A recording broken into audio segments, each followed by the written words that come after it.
What is up, everyone? Do I have some quality information for you today, both in regards to virtual reality in general and multiple headsets as well. Unfortunately, we still don't have chapters because that's something on YouTube's end that needs to be figured out, so timestamps are down in the description below. And without any further ado, let's jump right into the video. So yesterday, something was brought to my attention by a YouTube commenter, and that is that Epic Games seems to be building their very own Metaverse, also known as an Oasis.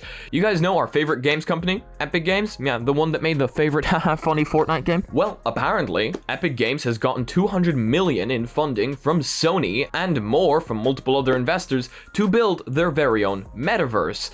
And this is going to be just like the Metaverse from Ready Player One. If you guys watched Ready Player One, these are going to be interconnected worlds from different games. Sounds insane, and probably and hopefully will be even more insane.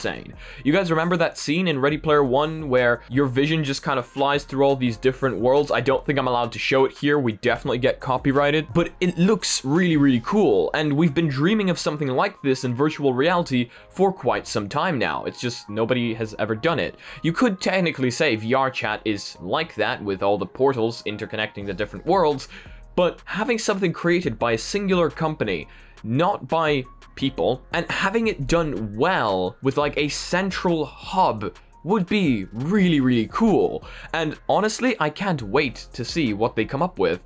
And nowhere does it actually say that this is going to be available in virtual reality. But let's be real, if it's not, this is a huge opportunity missed. I mean, come on, if you're building the Metaverse or the Oasis or whatever you want to call it, and you're basing it off of a scene in Ready Player One, it better be just like Ready Player One when it comes down to virtual reality. I mean, I don't know about you guys, but I'm gonna be quite upset if this thing doesn't support it. So let me just read you a little snippet from VentureBeat. Epic Games said today it has raised $1 billion in a new round of funding in its bid to build the Metaverse, the universe of virtual worlds that are all interconnected, like in novels such as Snow Crash and Ready Player One.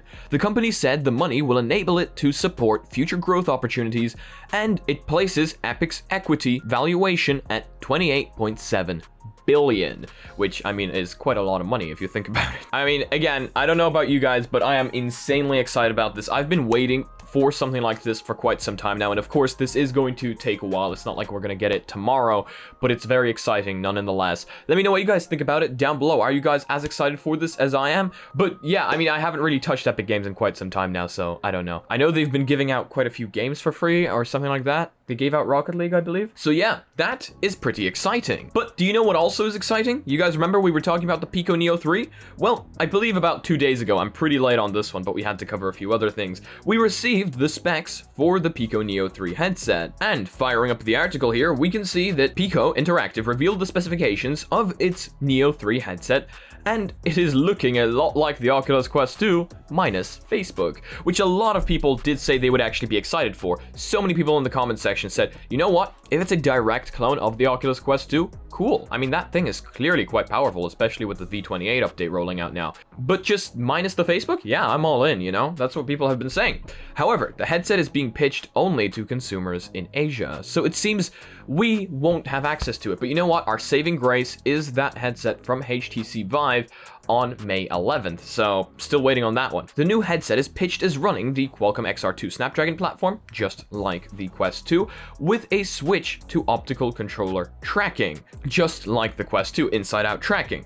The earlier Pico Neo 2 featured electromagnetic tracking that worked to accurately track controller positioning even if it was held behind your back. So yeah, it seems we're moving away from that nowadays. It seems a lot of companies are moving away from that, adding to that inside-out tracking business. Pico Neo 3 has also includes Wi-Fi 6, just like the Quest 2. According to the company, Pico says it will offer an enterprise version of the device in late summer. Yeah, because Pico has shifted this device towards consumers, which is cool. The Pico Neo 3 includes 4 wide-angle cameras with a curved screen and 90Hz visuals. What is interesting to me here is that curved screen, because I could be completely wrong here, but I don't think we've seen that in any other headset so far. I mean, no, again, I could be completely wrong here, but I know for a fact curved screens can increase immersion, and having that in a VR headset kind of almost curve around your head, I can only imagine that must be quite cool. And add to that immersion factor, allowing for maybe a wider FOV? According to the company, along with 3 strings for the distance between your eyes, the back of the headset includes a counterbalance for increased comfort, something the Quest 2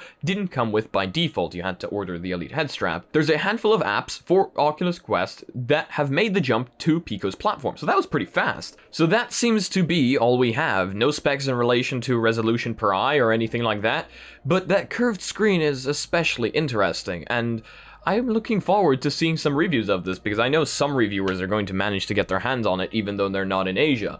They always do. Now, I also have some news for you guys in regards to the Oculus gaming event that is going to take place on the 21st of April. I don't know about you guys, but I'm gonna be there. We might live stream it, not sure. We might actually end up, I don't know, watching it in big screen or something. That might be pretty cool.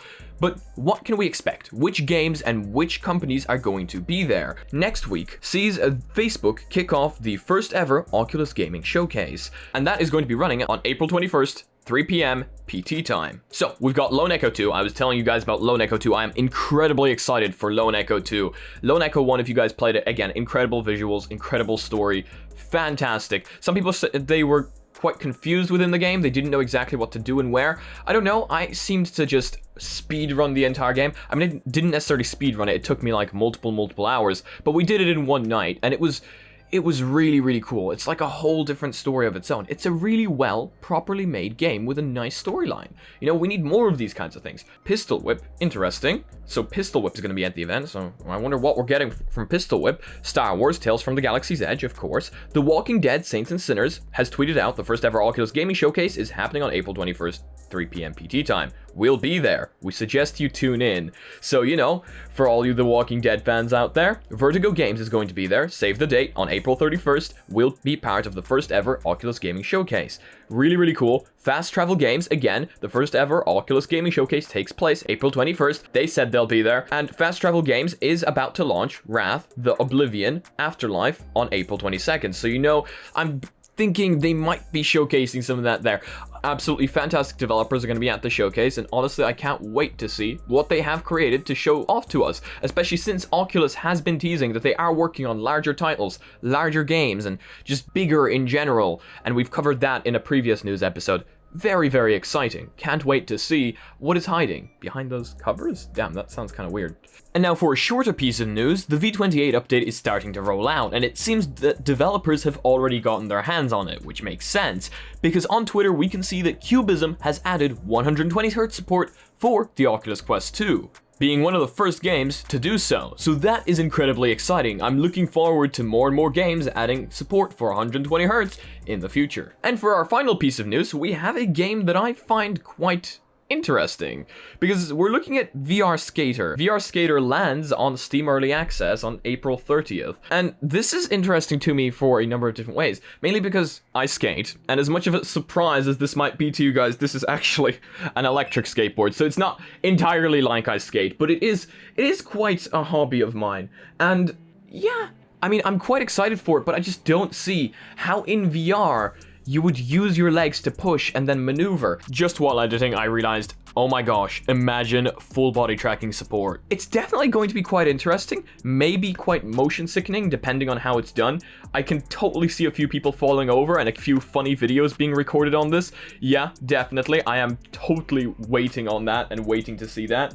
But yeah, I don't think we've had a Tony Hawk-like game for VR just yet. And I mean, it's the natural course of action. More and more natural sports are coming into VR, like we've had skiing. More and more games like that are popping up, especially, you know, if it's raining and you want to do some sports, you want to do some exercise, and you're stuck inside. And, you know, VR is a great way to, well, escape reality and do that for yourself. So honestly, it is quite exciting to see a skating game in VR, something completely not traditional for the VR media. And the more games we see like this coming up, like being taken from real life into VR, the more exciting that is going to be, and I'm quite excited for it. Not gonna lie to you guys. Let me know what you guys think about it down below. Are you guys gonna get it? Are you guys in the early access? And, you know, what's popping up over there? Hey, it's your daily reminder at the end of the video that YouTube might be unsubscribing you. Yeah, I've received another like 20 messages yesterday saying people were unsubscribed by YouTube. So, you know, as usual, just check down below in case you want to be subscribed. And that is that, guys. That is going to be it for today's video. I hope you guys enjoyed it. I hope you found out some interesting things for yourself. Thank you all so much for joining me today. I hope you all have a fantastic day. And if you guys liked the video, please leave a like. If you guys disliked it, I guess this button works too, but please tell me why down in the comment section below. If you guys are not yet part of our community but would like to join, make sure to join our Discord down below. Make sure to join our Reddit, where I want to see you posting your spice memes. If you want to support the channel any way, shape, or form, we've got sick mugs down below that boost your FPS by 300%, and merch that doesn't put a huge ad on your body. And if you guys want to be notified about future content coming up on the channel daily, make sure to smack the subscribe button with your forehead, ding my bell, and see you again in the next video. Peace.